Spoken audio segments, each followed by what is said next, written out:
Мы рады приветствовать всех телезрителей на канале Саха-24. Дорогие друзья, в эфире телепередача «Добрый вечер», новый сезон. И в студии сегодня Руслан Ачиров, Евгения Гурулева и Юрий Черепанов. Итак, дорогие друзья, новый телевизионный сезон открывает перед нами новые и другие возможности. Изменится формат передач, появятся новые темы и, соответственно, герои.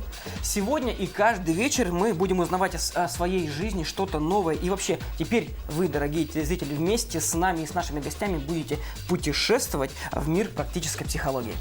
Иными словами, дорогие друзья, нас ждут новые интересные эксперименты. Итак, сегодня будем говорить о том, что такое стереотип, и надо ли от него избавляться, и как начать вообще новую жизнь. Дорогие друзья, поможет нам в этом психолог, консультант Юлия Семенова, преподаватель Института психологии. А мы, ведущие, с интересом будем участвовать в играх, предложенных нашим экспертам. Добрый вечер, Юлия. Добрый вечер. Юлия, скажите, можно ли сказать, что мы в своей жизни ежедневно попадаем в такие ситуации, где необходима помощь психолога?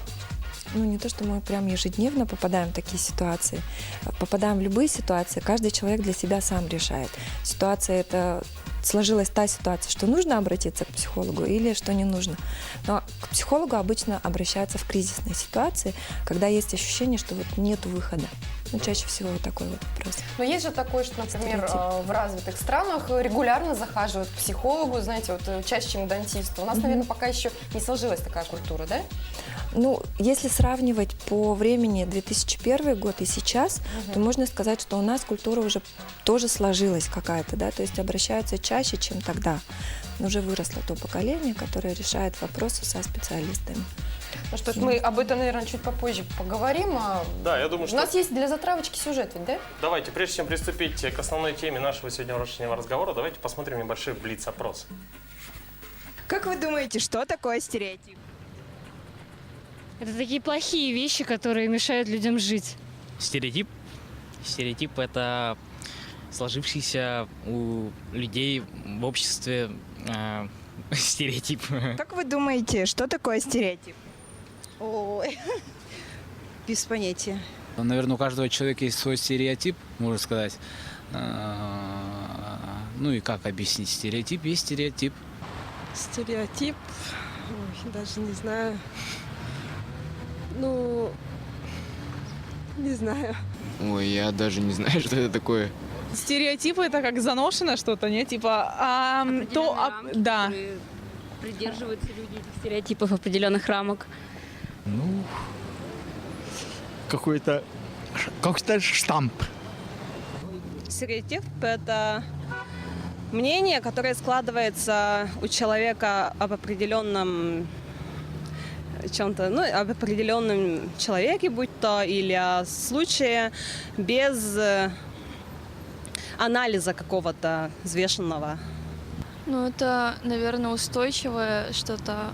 Ну, в общем, как все думают, мыслят стереотипно, допустим, как положено, как думают, по нормам поведения. В эфире «Добрый вечер». Психолог Юлия Семенова готова ответить на ваши вопросы на тему стереотипы и как изменить, как начать новую жизнь. Дорогие друзья, кстати, вы можете стать участником нашего интеллектуального познавательного шоу «Добрый вечер». И все, что вам нужно будет сделать, это, конечно же, написать интересующие вас вопросы по нашей теме сегодняшней передачи на наш СМС-портал. И в течение выпуска наш психолог-консультант ответит с удовольствием на ваши вопросы. Ну, наверное, вернемся к сюжету. Юля, вот посмотрели такой коротенький блиц-опрос. Насколько наши горожане имеют верное представление о том, что же такое стереотипы? Прозвучало штампы, ярлыки. Вот что же это такое? Ну, это действительно штампы, это шаблоны, это такой порядок вещей какой-то, да, который есть в сознании, по большому счету. Это есть поведенческие стереотипы, есть стереотипы, установившиеся, ну, правил какие-то, да, есть понятие этнические стереотипы, Ну, да, примеру, отношения. Самое простое. Стереотип чего-нибудь повседневного, близко каждому. Но стереотип это может быть тот же самый ритуал, например. Вы утром просыпаетесь, у вас есть порядок, да?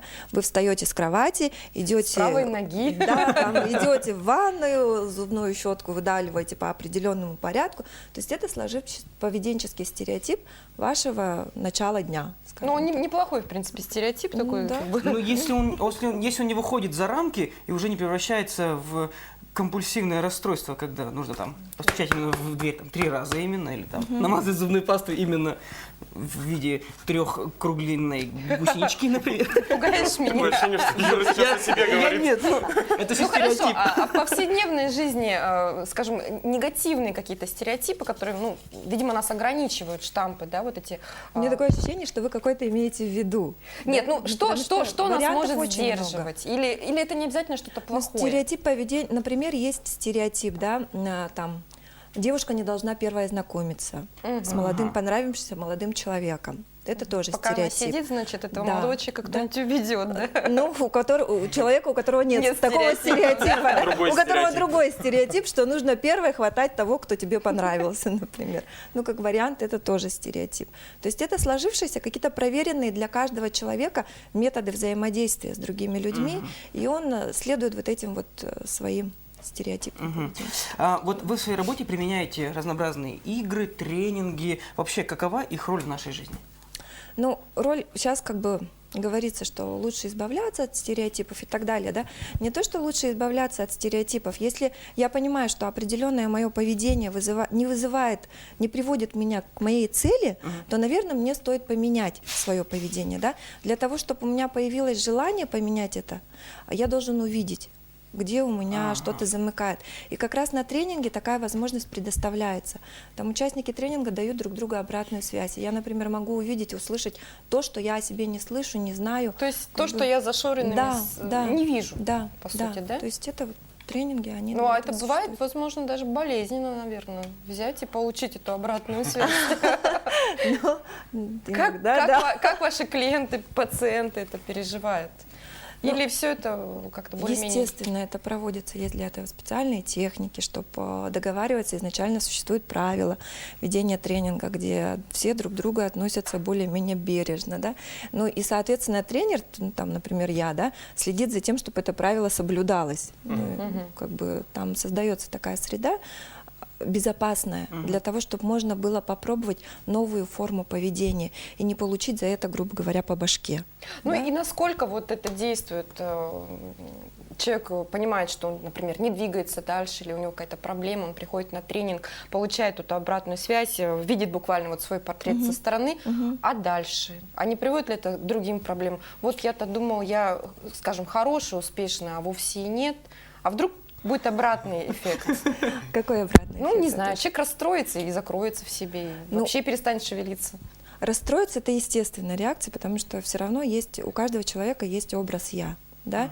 И когда я вдруг узнаю, что мой образ «я» не соответствует тому, что видит во мне другой человек, это всегда болезненная реакция. Но иногда бывают приятные реакции, да? Когда ты там думаешь о себе не так, а тебе говорят: ой, ты такой классный, да?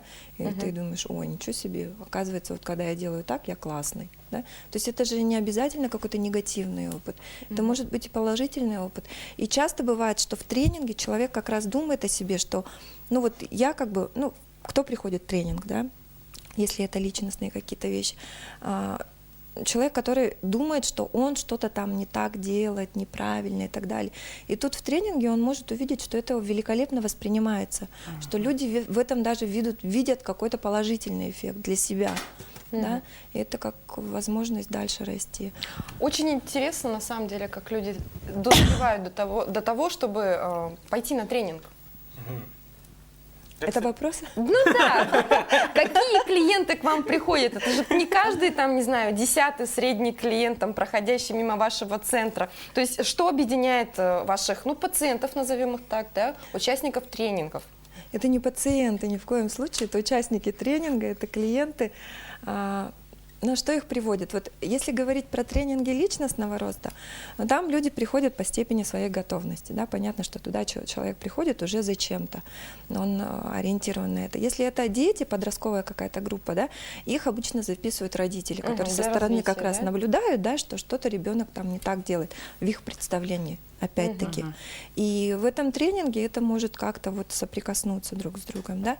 А есть еще тренинги, бизнес-тренинги, навыковые, где тоже меняется стереотип поведения. То есть заставить человека начать улыбаться, говорить здравствуйте, до свидания. Это тоже разговаривать хотя бы, да, это тоже стереотип, то есть изменение стереотипа. Ну, кстати, я думаю, что, может быть, нам нужно какой-то практикой подтвердить, да, все слова. Я за практику. Станем подопытными. Это вот в отношении стереотипа, да, у нас предложена игра. Вам всем знакома игра, да, кто я? Я ну, да. навешиваю роль определенную. Человек не знает, кто он. Я буду придерживать. Придерживайте, ага. Ой, куда-то ушло 2. Так, видно? Я не смотрю. Нет, ну мы же можем друг у друга смотреть. Вы друг у друга смотрите. Не, я, видишь, там Вы получилось. друг у друга Я- смотрите, да, чтоб я не задаете вопросы, чтобы угадать, какая роль у вас, какой персонаж у вас. Игра вам знакома. Да, конечно. Единственная разница, вы можете задавать друг другу любые вопросы. И ну, есть такая теория, что если вы правильно умеете задавать вопросы, то через 5 вопросов вы должны угадать, что за персонаж, каким персонажем вы являетесь. Ну, наверное, Руслан, с вас Давай. начнем, да? Да, Ваш вопрос. Так, мой вопрос. А он в очках не видит отражения? Не, я даже стараюсь в монитор посмотреть. Так, я мужчина или женщина? Ну, Подождите, нет. Надо ну же так отвечать «да», «нет», Я по-моему, мужчина? Нет, задаете любые вопросы. Отвечать нужно «да», «нет» или конкретно, допустим, там. Вот он, когда задал вопрос, я мужчина или женщина, нам нужно что ответить? Смотрите, инструкция. Игра отличается только тем, что вы задаете любые вопросы. Все. То есть не да, нет, да? Ну вот, я мужчина или женщина? Мужчина. скорее всего. Нет, мужчина. Потом уже... Нет, он правильно же, да? Или как это? Ну ладно. Дальше давайте идем. дальше. Так, По одному вопросу, просто по очереди. так, я реально живой человек или какое-то вымышленное существо? Я реальный человек? Нет. Нет. Я даже не знаю. сказочный. Я сказочный персонаж. Нет. Нет. Нет. Нет, да? Мы плохо играем. Хорошо играете. Я уже жду это. Плохой диагноз. Так, значит, я мужчина. Я настоящий или вымышленный? Вымышленный. Такого не было. По-настоящему ты вымышленный. По-настоящему ты вымышленный, ты себя Ты слышишь? по-настоящему вымышленный, да. Ага, Ты вымышленный. хорошо. Женя. Так, значит, я сказочный герой. Из сказочных вымышленных героев я животное или, скажем, ну, человеческое существо? Животное. Животное. Ты животное. Я забыл, какой вопрос задавал я. Ну ладно. Я животное? Нет. Нет. Ну, что такое? Я герой фильма? Да. Да, был такой фильм. Он прямо стреляет сегодня. Так, я животное, вымышленный персонаж. Я персонаж русской... Так, эту сказку или произведение написал какой-то конкретный автор или это сказка народная? Вот действуем мы все и прогорели, да? покосило нас. Не Юля, вы нам совсем помогите, да. Откуда вот это, Женя? Это Откуда? конкретный автор написал? То Или есть, народная сказка? Или это народная Это конкретный автор. конкретный автор написал? Ага. Так, я у нас... не животное, да. Я мужчина? Да. Ага, хорошо, вот хорошо. Я героический положительный персонаж? Да. Да. Так, автор, который написал это произведение, русское или зарубежная литература? Юлия. По-моему, русская. По-моему, русская. Да, советская. Советская. Ну, какая подсказка. Даже так, да. Я не знаю, я высокий? Нет. Нет. Средний рост нет. Невысокий. Так, я... Последний вопрос. Это последний? Последний вопрос. Давай. Ну, давай. Так, героический персонаж, вымышленный мужчина. Ты прямо... Не, ну это я задавал эти вопросы, да? Нет, да, ты задавал, прямо в точку, прямо идет так сейчас. Так. Уже надо уже отгадывать же. Нет, или можно вопрос задать, а после него можно... Так, я умею летать? Нет. Нет. О, блин. Я собака? Нет, они не с одного семейства. Нет, ты не собака. Ну, не собака. Ты не собака. Ну, что сказать? Я ведущий Саха-24. Я даже не знаю. Ну все, так можете посмотреть. Мы просто сейчас анализируем с точки зрения игры. Я была так на близка. стереотипы. Вы оба были Железный очень дрова близки. семь? Очень близки оба были. Я думал, какой-то енот. Бэтмен там или еще что-то. А я у меня вот сгубил. Злой момент. А я у меня сгубил. Ну ладно. Мгм. Что вы нам расскажете по поводу? Ну да, Наша- к чему же мы пришли нашего- по итогам этой игры? Ну вот смотрите, если говорить про стереотипы, эта игра, вот вы все знакомы с этой игрой, и первое, на что вы обратили внимание, это вы проговаривали, что это вопрос должен быть, на который отвечаем либо да, либо нет. Мне нужно было некоторое время, чтобы сказать вам, что игра отличается тем, что вопросы можно задавать любые. Да, любые вопросы. Но если говорить про вопросы, они бывают открытые, закрытые. Да, и вы задавали больше закрытые, и все равно вы по привычке продолжали задавать закрытые вопросы. Хотя, если говорить про вопросы, которые, ну вот любые вопросы, есть вопрос, как я выгляжу. Вот здесь-то, да-да-да. Точняк. Из какой сказки я персонаж. Да, там. Там можно было вообще за один круг расщелкать. Кстати, да. Каким видом деятельности я занимаюсь. А может спросить, кто я? Вопрос этот, ну, как бы можно было задать, не было запрета, кстати, задавать этот вопрос. Обычно я задаю такой, что нельзя задавать. Единственный открытый вопрос – это кто я, Конкретно. да, и что написано у меня на лбу, да. То есть это, вот эти открытые вопросы, они запрещены бывают. И мучились мы в итоге 5 кругов, хотя... Ну, Но это при этом вот на привычное поведение, но как бы все равно... У вас были альтернативные вопросы, то есть вы их задавали, но вы их потом переделывали почему-то в закрытые. Но это вот тоже стереотип, то есть привычная форма поведения. Потом есть стереотип образов, да, то есть вы видели друг у друга персонажей, и, соответственно, меня случилось, и вы да. задавали вопросы, ориентируясь на то, что написано у другого. Ну, то есть мозг цепляется за что-то знакомое, и оттуда и формируется стереотип. То есть то, что я знаю, это безопасно, это верно. Мы еще То на есть, первом круге, по-моему, повторяли друг за другом. Да. Мужчина, женщина. Мы привыкли к игре, что у кого-то жираф, у кого-то кот, а у кого-то буратино. И при этом мы при этом так задавали одинаковые в основном вопросы и старались войти в положение другого игрока. И как же это иллюстрирует нашу повседневную жизнь? Значит, все-таки мы по вот этой накатанной колее движемся. Чаще по всего, да. сути, да. Чаще всего, да. А ведь как можно было упростить сейчас и, ну да, и не быть злым ребятам, ну хорошо. Не, ну а есть ли какой-то вот пример из жизни, когда можно было, например, не задавать вот эти вот стереотипные вопросы, да, не действовать стереотипно, сломать систему и прийти там к победе там за 2 шага? Услышать инструкцию, что можно задавать любой Слушай вопрос. внимательно, да. Действительно, задать любой вопрос – это сломать стереотип вот этой игры, мышление об этой Да, игре, да, к да. которой мы уже все привыкли. Да. Кстати, друзья, вы тоже можете задавать вопросы на наш СМС-портал. Да, сейчас и- Юрий у нас обновит наш портал, Да, если посмотрит, есть может, уже вопросы, что-то по-моему, пока нет поступило. вопросов. Но мы ждем ваши вопросы, дорогие друзья, и есть замечательная возможность. Юлия ответит на интересующие вас проблемы. Ну вот, если мы говорим, да, что стереотип – это определенная норма поведения, стиль и образ жизни, то в каких случаях нужно менять стереотип? Мы вначале об этом говорили, да, необходимо его менять в том случае, если ты понимаешь, что твоя жизнь тебя не устраивает, по сути. Вот это то, про что я говорила, это кризисная ситуация, когда я понимаю, что вроде как я все делаю правильно, и чаще всего так и происходит. Например, на консультацию приходит человек, и он говорит, я все делаю правильно.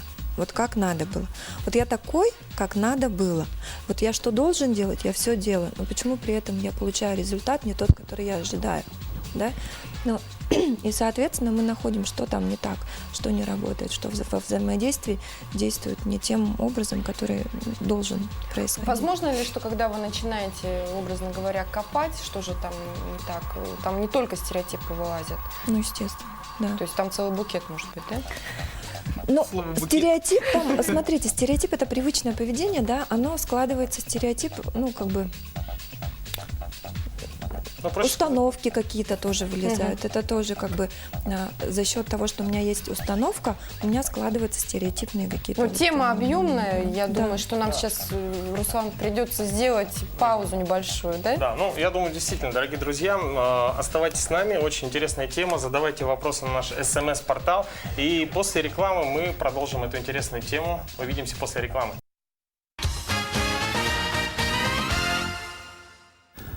Дорогие уважаемые телезрители, в эфире передача «Добрый вечер», и мы сегодня разговариваем о стереотипах. Но сейчас будем подбирать ключик к замку, чтобы открыть дверь в новую жизнь, то есть побороть свои стереотипы. Сейчас мы предлагаем вашему вниманию несколько афоризмов. Вы можете, кстати, их выбрать, да, какой ближе к вам по жизни, да. Но и также еще вопрос такой, можно ли считать, что эти афоризмы являются тоже какими-то стереотипами? Сейчас я их зачитаю, Давайте. а потом обсудим. Итак, первый афоризм. Начни жизнь с чистого листа, но оставь копию старых ошибок. Второй. Ежели решился начинать новую жизнь, так начинай. Первым шагом в новой жизни станет то, что не посещало тебя в прошлой. Решительность. Неизвестный автор. Третий афоризм. Новая жизнь никогда не дается даром. Юрий Шевчук, музыкант. Четвертый. Когда вы говорите с убеждением «я хочу», начинают происходить чудеса. Я решился создать для себя новую жизнь. И эта решимость позволяет мне продвигаться шаг за шагом к моей цели. Уолли Эймос. Ну и, наконец, путешествие длиной в 1000 миль начинается с первого шага. Лао Цзи, древний китайский философ. Вот такие, крылатые уже выражения, можно сказать. Да. Действительно? Ну, я думаю, что нужно взять, может быть, один из этих афоризмов и приступить к новой теме в своей жизни, например, да? Допустим, человек исчерпал свои возможности на своей работе, ищет пути выхода в другую жизнь. С чего ему лучше начать? Я немножко перебью. Поиска Скорее новой всего, работы. начинают именно вот с этих вот стереотипных крылатых фраз во всяких пабликах. Читают и ничего не делают. Ну да, это как бы установки, да, какие-то. Человек ищет какие-то установки, какие-то положительные тенденции для того, чтобы эти изменения начать, да, подкрепление. Ну и, соответственно, он читает это, убеждается в этом, это становится внутренней установкой, и То он есть начинает... какой-то ну, посыл как толчок, действует, да, как, И это, наверное, ну, как триггер. И это, наверное, еще влияние вот этих вот афоризмов, да, вот этих, происходит влияние именно того, что сказал какой-то великий человек. Да. Авторитет вот дает человеку, значит, что человек умный, он много чего сделал, значит, это правильно. А Да, мне на самом да. деле кажется, Как верно. что можно прочитать 100 афоризмов, и только один западет в душу. По конкретной болевой, скажем так, ситуации сработает, да? Ну так и происходит. Мозг же фиксируется на том, что сейчас актуально. Соответственно, вот ты читаешь там книгу, она у тебя отзывается, да, сегодня. Через 3 года она вот не вызывает никаких ощущений, чувств и так далее, потому что ситуация уже изменилась. То есть мы выборочно, по сути, да? Да, да. Ну, Да, я хочу задать вопрос, потому что он обведен у меня кружочком. Вот то бывает... есть он даже не читает другие. Опять-таки стереотип. Бывают ситуации, когда человек постоянно меняет место работы. Вот это вот прям про меня. О чем это говорит? Мне интересно. Но это может о многом говорить.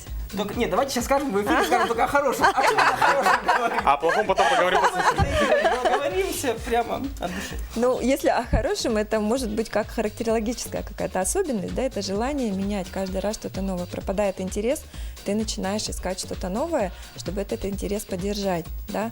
Ну, а если о плохом, то это дальше. Да ладно, давайте о плохом немножечко. Что, у нас интеллектуальная программа, в которой вы узнаете все А о Юре? своих любимых ведущих.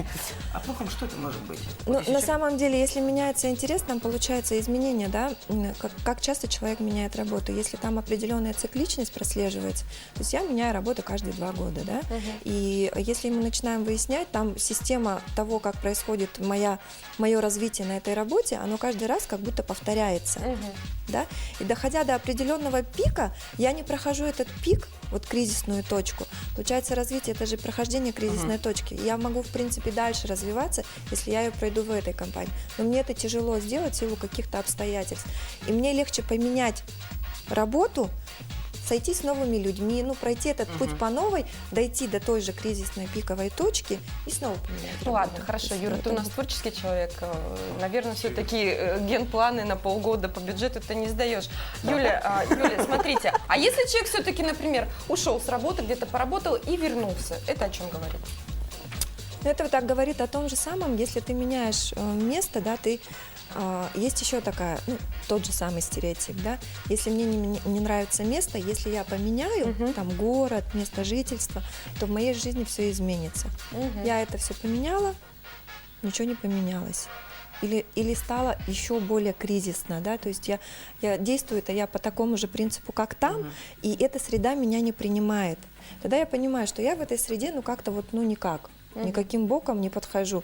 А у меня есть прошлый положительный опыт. Лучше я там спокойно я посижу, да?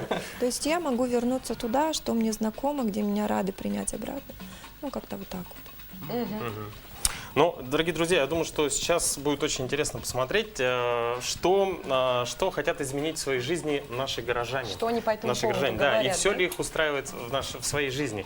Об этом наш следующий блиц-опрос. Давайте посмотрим. Хотели бы вы что-нибудь поменять в своей жизни и как? Конечно, любой человек хочет поменять что-то хорошее. Нет, меня все устраивает в моей жизни. Что еще сказать-то? Тоже все хорошо. Хотели бы вы что-нибудь поменять в своей жизни? Уже поздно. Да, вернуть свою девушку, с которой я недавно расстался. Думаю, нет. Мне нравится пока все как есть. Как идет, так и должно быть. Сейчас нет. Сейчас меня все устраивает. Нет, я человек, как говорится, люблю идти только по линии судьбы, поэтому, скорее всего, идет как идет, жизнь идет. Много чего хочу поменять. Ну, к примеру, завтра я ОГЭ по-английски сдаю. Я бы его не хотела серьезно сдавать и не хотела бы в 2 школах учиться тоже, но приходится. Я поменял бы все, наверное, все в своей жизни. Да, хочу научиться легко относиться к сложным вещам. Хотели бы вы что-нибудь поменять в своей жизни и как? Ну, в своей жизни я ничего не хочу поменять, она меня абсолютно устраивает. И если бы что, я бы, наверное, ее проживала опять так же. Ну что, друзья, мы сейчас услышали мнение наших горожан. Юлия, может, вкратце можете прокомментировать только что услышанное? Можно ли сделать какое-то небольшое резюме? Ну, если относительно стереотипов, даже не знаю, какой комментарий можно сделать. Если человека все устраивает, соответственно, ну, значит, внутреннее их состояние и то, что происходит в окружении их, это полностью соответствует одно другому, да. Ломка стереотипов происходит, когда что-то перестает меняться. Мы там слышали, да, ситуации, когда человек что-то хочет изменить, там, когда ему сложно. Мне там что-то было про 2 школы, да? Кто-то сказал поздно, да, то есть есть анализ какой-то, есть что-то, желание какое-то изменить, но есть стереотип, что в таком возрасте уже ничего не меняют, да, поздно менять. То есть все по-разному. А как вот мне очень единственный такой вот комментарий, выражение было, я вот как живу, как судьба вот идет. По линии судьбы. По линии судьбы. Как вот к этому прокомментируете вот именно это выражение? Можно как-то по-другому вопрос задать? Ну что, мне без разницы, не хочу ничего менять, потому что я живу, как идет, да, по течению судьбы, вот так вот. Ну да, это привычная форма поведения. То есть я, в принципе, но это может говорить о том, что наоборот человек как раз быстро перестраивается, и его устраивает то, что происходит в его жизни. Да? Равно это может говорить о том, что нет изменений, есть определенные шаблоны на каждый день, ну как день сурка, да, я живу, и меня это устраивает. То есть это же все от человека зависит. Даже, ну, наверное, да, если кризисные ситуации, которые, в принципе, должны были сломать стереотипы, они не происходят. Либо он пропускает их, либо он действительно очень быстро к ним привыкает, что для него это становится обычной нормой. Да, да. Бывает ли такое, что в кризисной ситуации человек настолько легко проскакивает, что не замечает? Может быть такое, это вот как стереотип, отсутствие стереотипов. Это вот творческие люди, да? А много лет назад скажу, что тогда, видимо, было тяжело, но я этого не заметила, да? Да, да. То есть я быстро нашла выход. И это умение подстроить. Отсутствие стереотипов — это вот как раз умение подстроиться под любую ситуацию. Наверное. Ну, кстати, вот новая жизнь, и вообще готовы ли мы изменить что-то, да, в себе? Давайте мы сейчас попробуем сделать это с помощью игры. Да, опять мы подопытные. Очень интересно. Ну, мы всегда только за. Игра, это предисловие к игре, был падишах. И когда у него менялись воеводы, он проводил тест. Это последний тест, который он проводил у своих воевод на соответствие должности. Этим тестом он определял, сможет ли воевода быстро найти какое-то решение в безвыходной ситуации. 4, 5, 6, 7, 9, 10. Задача была такая: догадаться, как ведется счет от 0 до 10. Счет ведется на стуле. Ваша задача просто смотреть и догадываться, какая-то цифра, выделить какую-то логику, алгоритм и так далее. Начинаем. Какая это цифра? Цифра 3. Нет.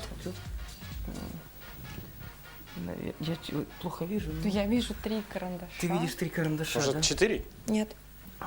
От 0 до 10. Ну, 0 пока вы до не 10. знаете, все варианты можете попробовать. Это 7? Это Нет. 2. 6? Да, это 2. Это 2. Да, А считаем это мы 2. расстояниями между. Это 2. Хорошо. Все, поиграли, да? Вы пока не делитесь своим предположением. Ага. Ну, можете делиться как бы как. Так, падает карандаш. Ой, Ну ладно, пускай.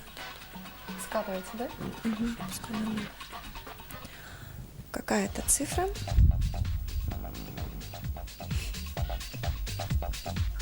Тишина в прямом эфире. Это же самое страшное.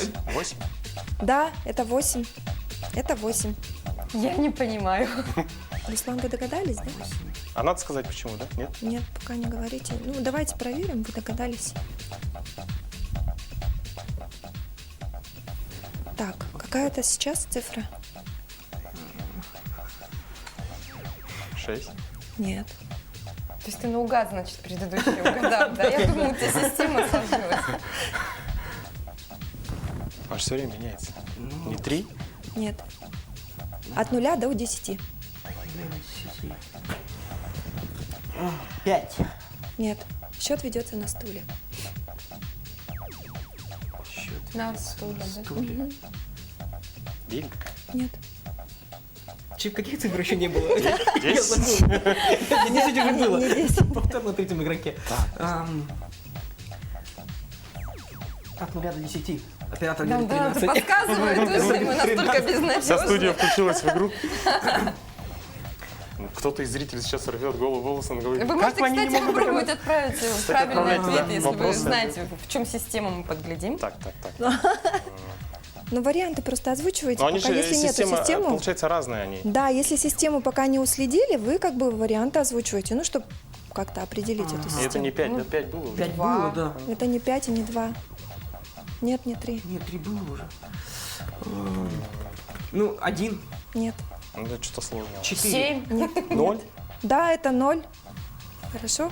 Руслан, Почему, да? Это 0. Почему? Сейчас раскроет нам все наши тайны подсознания. Вы безнадежны. Какая это цифра? 1, наверное. Нет, это не 1. Не соприкасаются. Что-то было. Это 6. Да, это 6. Это 6. Совершенно верно. Юра что-то понял. Да. Все понятно теперь. Ой. О, даже так карандаш теперь положили, да? 6,5. Я прямо вижу, что это 4 и все. Да, это 4. Оранжевый, потому Ну что... всё, давайте рассказывайте. Оранжевый карандаш рулит. Прямо вообще. Ну-ка, вы объясни-ка. Давай. Объясни. Юля сказала, счет ведется на стуле. Надо было, не обязательно было смотреть на карандаши, нужно было смотреть на ее пальцы. Совершенно Она каждый верно. раз ставила пальцы вот так. 4, 6. Это возможность А выйти за как я рамки. догадался тогда про тот? ну Я да. посчитал. Вот был так, был пальцем больше. мне. А то Вы А потом я просто думал, где догадались. система? Я не могу понять. Система в вот пальцах, да. Именно на шестерке все скосилось.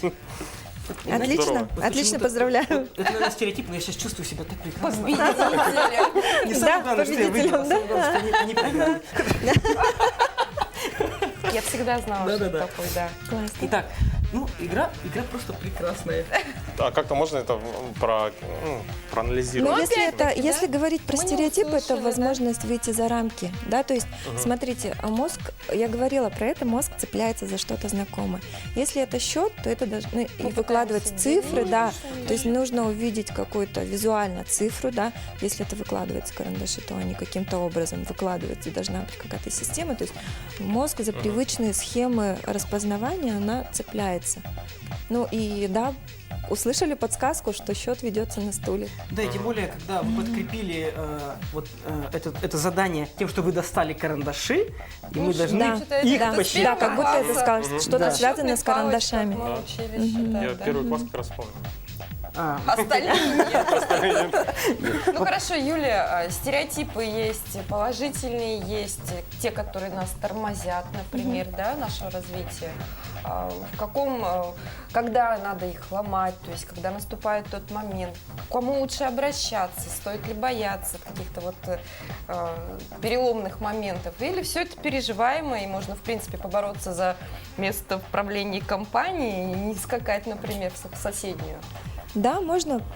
Смотрите, как говорится, стереотип в отсутствии стереотипа. Это готовность к этим изменениям. Почему стараются набирать в крупных, да, развивающихся компаниях именно таких людей, которые готовы развиваться, двигаться дальше, видеть какие-то новые горизонты. Это если ты готов к этому, то это тебя не пугает, ты к этому быстро подстраиваешься. А стереотип — это привычная форма, и ты вот можешь биться, иногда еще есть такое выражение, уперся рогом в землю, да, я вот понимаю, что я не двигаюсь никуда, но при этом вот я все равно толдычу, я все делаю правильно. И я даже могу не услышать, что кто-то мне говорит: слушай, там, Юль, ты попробуй по-другому, да, если вот так не работает, попробуй по-другому. Я говорю: нет, вот это должно сработать, и тогда действительно лучше Но поменять. можно ли как-то вот перевоспитать, если уж мы слегка коснулись темы новых прогрессивных компаний, работал человек 10 лет по старому принципу, понимает, что вот он уперся рогом в землю, что он вот такой, и что нужно менять себя, ломать. Как? Ну, себя ломать, наверное, все-таки не стоит, потому что это действительно очень болезненный процесс, да. Можно просто... Это установки, они действительно меняются, но они меняются со скрежетом. И если я просто вижу несколько вариантов, как это не работает, да, и мне правда хочется, чтобы что-то поменялось, то я, не ломая себя, могу просто поменять свое поведение. И потом я вижу, что мое поведение поменялось, и мир не рухнул. Соответственно, моя установка, она оказалась неверной. Я легко тогда с ней расстаюсь. То есть по чуть-чуть да. и плавненько. Да. Ну, очень интересно. Ну что, друзья, я думаю, что сегодняшний выпуск принес вам что-то полезное, интересное, и возможно, что мы будем рады, кстати, если вы измените свою жизнь к лучшему. Но я думаю, для этого вам всего лишь для начала стоит смотреть наши эфиры. У нас всегда будут гостить профессионалы, как Юлия, и мы будем рассказывать вам множество интересных фактов и путей для изменения вашей жизни. Да, как сказал Арнольд Шварценеггер, начинайте сразу с большого, добивайтесь еще большего и никогда не оглядывайтесь назад. Мы всегда должны выходить за пределы. Ну а завтра мы будем размышлять о том, как достичь своей цели. Дорогие друзья, будьте с нами каждый вечер. До следующей встречи. До завтра.